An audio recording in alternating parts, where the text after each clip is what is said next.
Hey, my stuff got delivered to my parents' house. What's going on? Did you get the packages? I want you to leave, so I sent all your things there. Why are you saying this all of a sudden? I have a girlfriend. I've decided to leave you and marry her. What? Isn't that cheating? She's younger than you and doesn't nag. She's exactly my type. She's a complete upgrade from you. You don't stand a chance. Do you understand that what you're doing is cheating?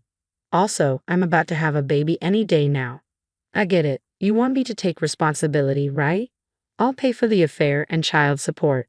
Is $220,000 or $40,000 enough for the affair and $1,000 a month for child support? While I was at my parents' house to give birth, my husband sent my stuff there. He didn't even try to hide his affair. For my high-income, elite husband, paying for the affair and child support isn't a big deal as long as he can marry his girlfriend. I'll give you more details later. I'll keep the house and live there with her. Don't come back. I believe there must be a God. Surely, God would punish my husband. Fine, I don't need you. Let's get divorced quickly. Yeah, I got it. I'll contact you soon. Thank you, I appreciate it. I don't want any more trouble. Right, I'm glad we can get divorced without any fuss. My husband misunderstood my final words of gratitude. I believe he will face difficulties soon. The house he said he'd take to live with his girlfriend? Actually, I'm Anna. I'm 29, and I work at a company. I'm shy and not exceptionally skilled at my job. Because of that, I thought of myself as a background character in society. But as I approached 30, my life took a dramatic turn. There aren't many good places near our office. There are good places, but they're either too small or too far from the station. It's hard to find one that fits our needs. I'm searching for a house with Ken, who will soon be my husband. We pore over materials from real estate agents and online listings, struggling to find the right place. Even though it's a hassle, I secretly enjoy looking for a house while snuggled up next to Ken. I always try hard to look seriously worried instead of letting my happiness show on my face. I'm at the peak of happiness. I'll give you more details later. I'll keep the house and live there with her. Don't come back. I believe there must be a God. Surely, God would punish my husband. Fine, I don't need you. Let's get divorced quickly. Yeah, I got it. I'll contact you soon. Thank you, I appreciate it. I don't want any more trouble. Right? I'm glad we can get divorced without any fuss. My husband misunderstood my final words of gratitude. I believe he will face difficulties soon. The house he said he'd take to live with his girlfriend? Actually, I'm Anna, 29 years old, and I work at a company. I'm shy and not particularly skilled at my job, so I often felt like a background character in society. But as I approached 30, my life took a dramatic turn. There aren't many good places near our office. The good ones are either too small or too far from the station. It's hard to find one that fits our needs. I'm searching for a house with Ken, who will soon be my husband. We pore over materials from real estate agents and online listings, struggling to find the right place. Even though it's a hassle, I secretly enjoy looking for a house while snuggled up next to Ken. I try hard to look seriously worried instead of letting my happiness show on my face. I'm at the peak of happiness. But when I said my life took a dramatic turn, I wasn't just talking about getting married. Marrying Ken, who works at a prestigious international company, added a big twist to my life. We live in different worlds, but we met through mutual friends, and surprisingly, Ken approached me first. I still can't believe it, so I often ask him, "Hey, what did you see in someone like me again?" Your modesty. Nowadays, a lot of women are strong and assertive, but I'm not into that. Ken always looks obviously annoyed when I ask the same thing repeatedly, but I love that he always gives me the same answer, even if he looks annoyed. When Ken calls me modest, he's talking about my shy nature. He initially approached me simply because he liked my looks. When I first heard that, I thought it was a bit rude, but over time he grew to appreciate my modesty. Given how happy I am now, I can forgive his rude comments. In contrast, what drew me to Ken was his decisive and confident nature. Keep gathering info on properties, and did you tell the wedding planner about the changes to the menu? I'm planning to call about the menu tomorrow. What? You haven't told them yet? Handle the important stuff promptly. Yeah, I'll be careful. Ken sighed and began tidying up the property materials. He often delegates various tasks to me, and perhaps because of his elite status, he sometimes talks down to me. We're not married yet, but is this what they call a dominant husband? Some people might find it hard to believe. but for a shy person like me, it's actually easier when someone directs me on what to do. That's why I believe Ken and I are a good match. As the wedding day quickly approaches, we still haven't found a place to live. Since we didn't live together before getting married, we really wanted to start living together right after the wedding. But since that seems difficult, we made a decision. We thought we'd rent until we had kids, but maybe we should just buy that house. Yeah, that seems the most realistic. Ken picked up one of the property brochures and placed it on the table. This house is nearly 40 years old, surrounded by newer houses. It has been unsold for some time. It's well maintained for its age, but it needs some work before it's comfortable to live in. Alright, we'll buy this house and renovate it right. Considering the renovation time, it won't be ready by the wedding, but it meets all our needs in terms of location and size. But are we okay to buy a house so suddenly? We're fine. Leave it to me. Ken looked confident. Most wives would be anxious if their husbands suddenly wanted to buy a house impulsively, but Ken's income is high and I also work, so it's not unreasonable. So we decided to buy a house right after getting married. Following my marriage, we even bought a house, and the elements of happiness were piling up at a faster and faster pace as if they were crushing my body. However, buying this house would later lead to an unexpected situation. After deciding to buy the house, we also had to find a contractor for the renovation. Of course, finding a contractor was my job. Since we'd be living there for a long time, I carefully searched for a contractor. However, with the wedding so close, Ken seemed to be getting impatient. Hey, did you find a contractor? Give me a little more time. I'm still looking. You're always so slow, but it's important. If I leave it to you, we'd never be able to live in the house. I'll handle finding a contractor. Alright, I'm sorry. As usual, while discussing our wedding and future life in Ken's room, he got angry with me. I felt bad for causing trouble by not finding a contractor and couldn't say anything in return. Once Ken started looking, he arranged everything within a few days, and the renovation began the following week. He's really efficient, as expected from someone of his caliber. With his speed, it's no wonder he finds me slow. While the house was being renovated, we had our wedding without any issues. Since the house wasn't ready, I moved into Ken's place. I was a little disappointed that we couldn't start our newlywed life in our new home, but then a different kind of happiness came our way. Ken, I think I might be pregnant. Really?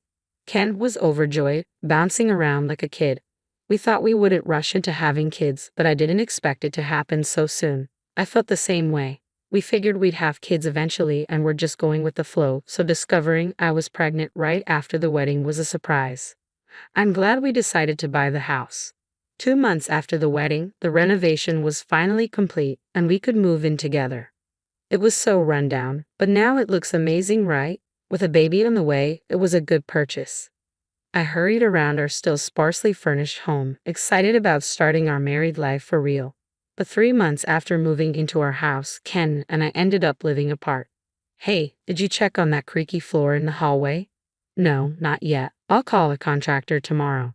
But aren't you 8 months pregnant now? Use your vacation days and go to your parents' house early. What?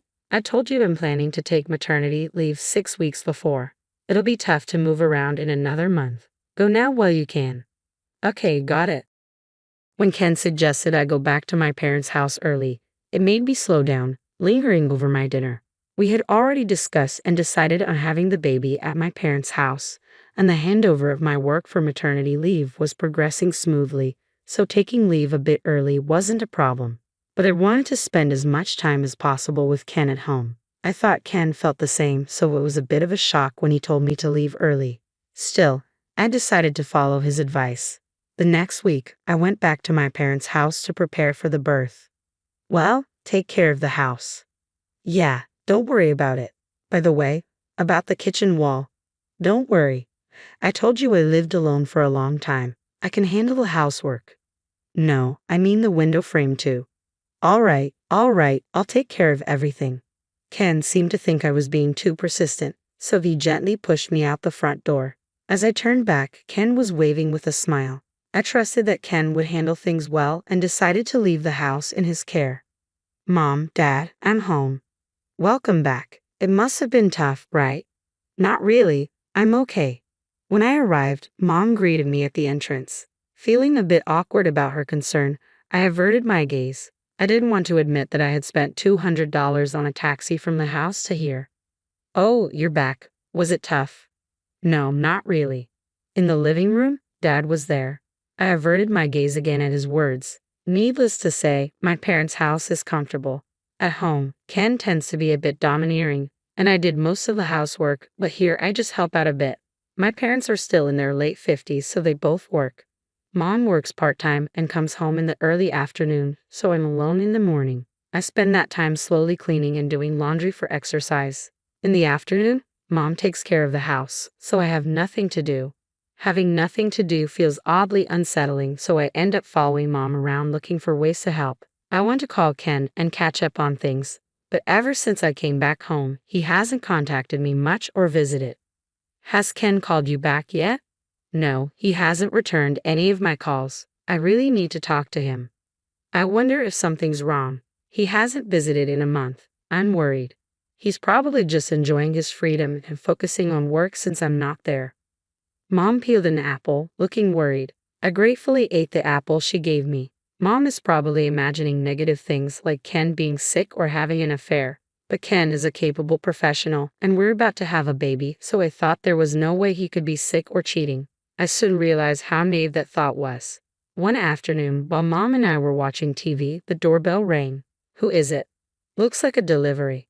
It wasn't unusual to get a package, but Mom looked confused as she went to the door. I waited in the living room. I could faintly hear Mom talking to a delivery man but couldn't make out the words. After a while, Mom came back, looking worried and flustered. Hey, your stuff from your house is here. What's going on? What? What do you mean?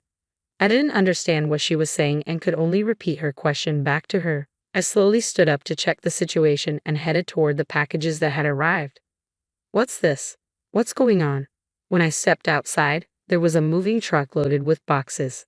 I opened one of the boxes and found my clothes inside. I opened another box, and it also contained my clothes. It looked like all the boxes were filled with my belongings from our house. I didn't understand the situation, but since the packages had arrived, I had no choice but to accept them. We pushed all the boxes into an empty room at my parents' house. The room was completely filled with boxes. After seeing the movers off, I called Ken in front of the delivered packages. I didn't expect him to answer, as he usually didn't, but this time he picked up right away. Hey, my stuff was delivered to my parents' house. What's going on? Did the packages arrive? I decided I want you out of the house, so I sent all your stuff there. What?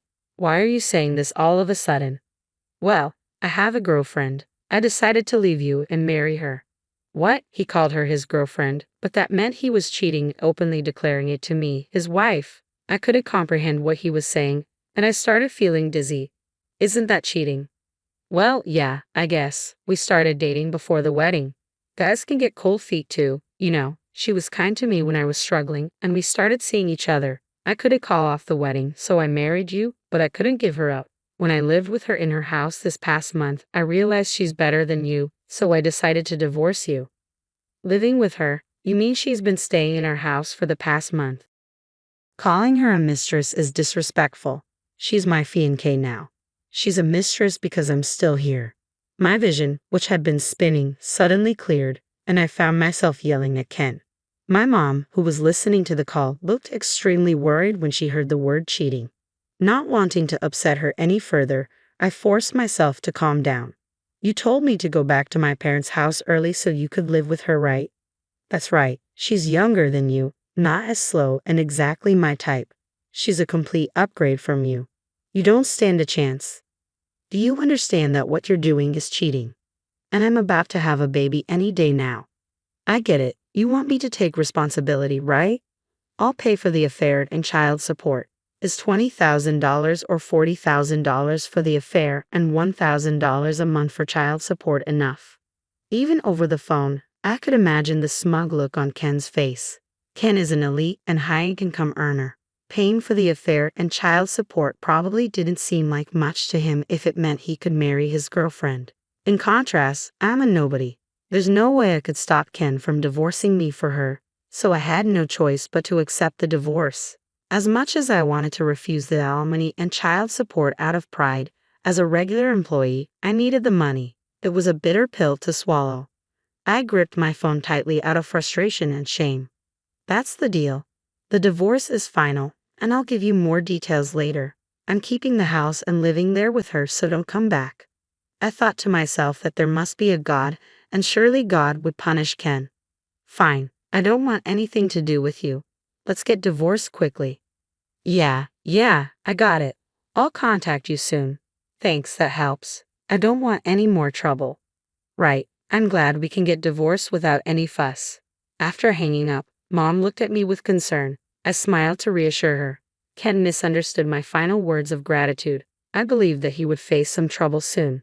3 months later, I gave birth to a healthy baby girl named Maya and was still at my parents' house. She was so adorable that I couldn't bear to be apart from her, even though I needed to start looking for a place before my maternity leave ended.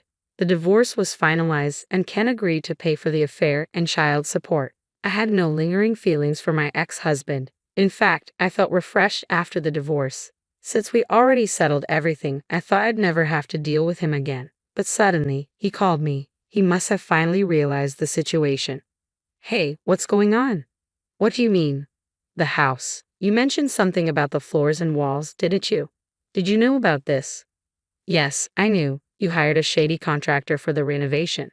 Why didn't you tell me? I tried to, but you never returned my calls because you were too busy having fun with your girlfriend.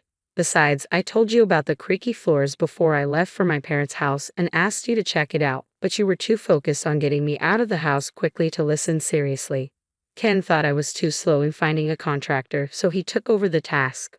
When he started looking, he quickly found someone and began the renovations. I was impressed with how efficient he was, but it turns out he chose the contractor based solely on price without checking reviews or reputation.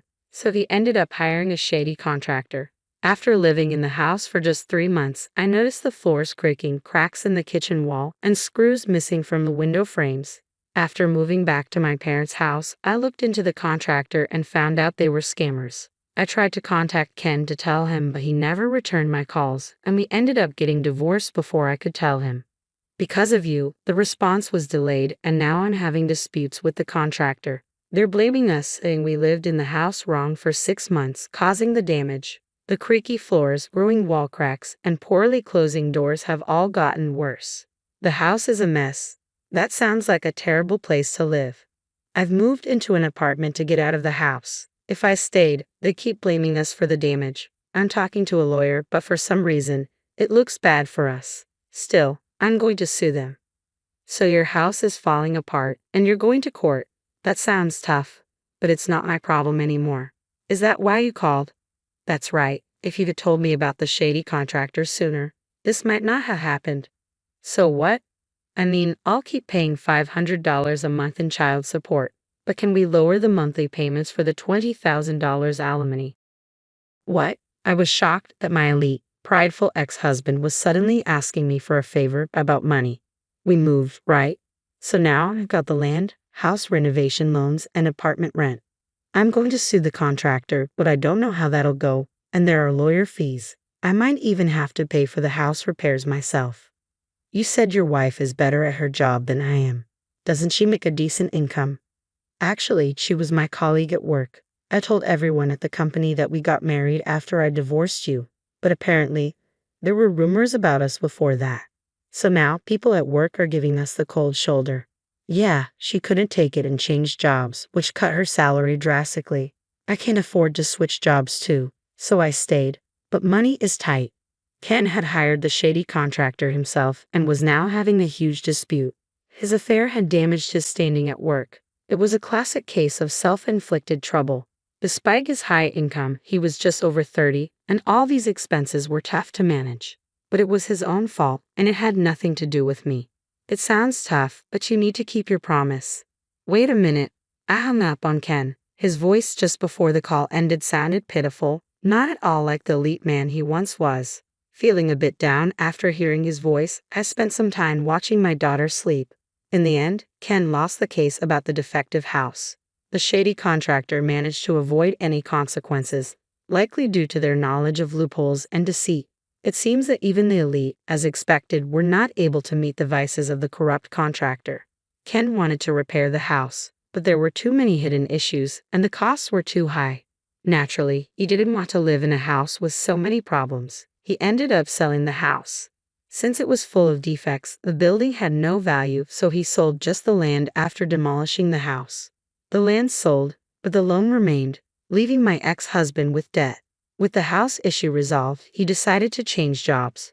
He figured the debt was manageable even with a lower income, so he left his uncomfortable workplace. However, his fall from grace didn't stop there. His new wife, who had to deal with the huge house trouble right after they got married, and the fallout of their affair being exposed at work, blamed him for everything. Their relationship deteriorated, and she eventually left him. Now my ex-husband lives alone in an apartment with a lower income from his new job and monthly payments for his debt, alimony, and child support. His once luxurious life as an elite is now a life of frugality. He foolishly pursued an affair, losing his money, house, and family in the process. Love is indeed blind. I plan to start looking for an apartment for my daughter and me soon. When I talked to my company about my child, they agreed to let me work shorter hours, but I don't need to change jobs. I'm grateful for that. Returning to work will be challenging, so I intend to fully enjoy the precious time with my adorable daughter while I can.